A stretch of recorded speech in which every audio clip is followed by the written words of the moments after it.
Hello guys, welcome to my channel. তো আজকে তো রামনবমী। তো আমি আর আমার মা সকাল সকাল স্নান করে তারপরে বেরিয়ে পড়লাম রামের পুজো দিতে। আমার মা আসলে পুজো দিতে আসছিল, তারপরে আমি আমার মার সঙ্গে চলে এলাম পুজো দিতে রামে।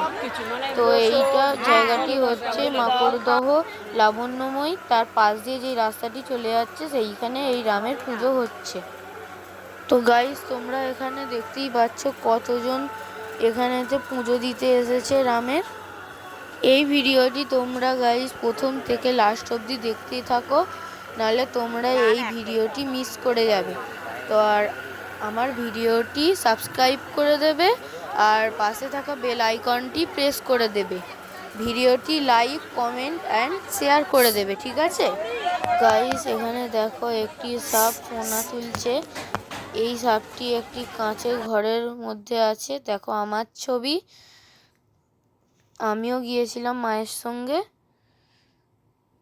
তারপরে তো দেখো এখানেতে রামের পুজো হচ্ছে, বামন ঠাকুর পাশে বসে মন্ত্র পড়ছে। তোমরা ভিডিওটি দেখো। আর কে কে রামের আজকে পুজো দিয়েছো অবশ্যই আমাকে কমেন্টে জানাবে। দেখো আরেকটি সাপ, এই সাপটিও ফোনা তুলছে। ভালো করে ছবি তুললো, সাপের ছবি তুলতে হবে। ইয়েস, এই তো।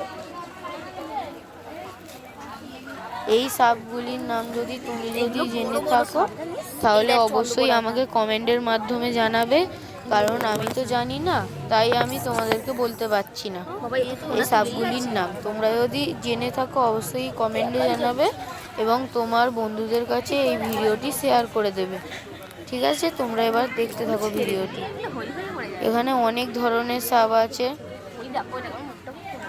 প্রায় 6টা-7টার মতন সাপ আছে, আরো নানান রকমের। তোমরা গাইস দেখো এখানেতে অনেক ধরনের সাপ। এই সাপগুলি তোমরা দেখো, এই দেখো এইখানে এই সাপটিও ফোনা তুলছে।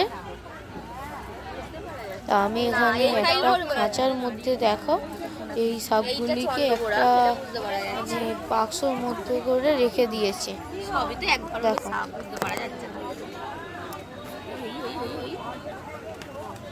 সব থেকে এই সাপটি খালি বারবার নড়াচড়া করছে, বাকি সাপগুলি চুপচাপ বসে আছে। এটা দেখো রামের ছবি। আবার এই সাপটা আবার ফোনা তুলছিল, তাই জন্য আমি আর একবার একটু ভিডিও করে নিয়েছি।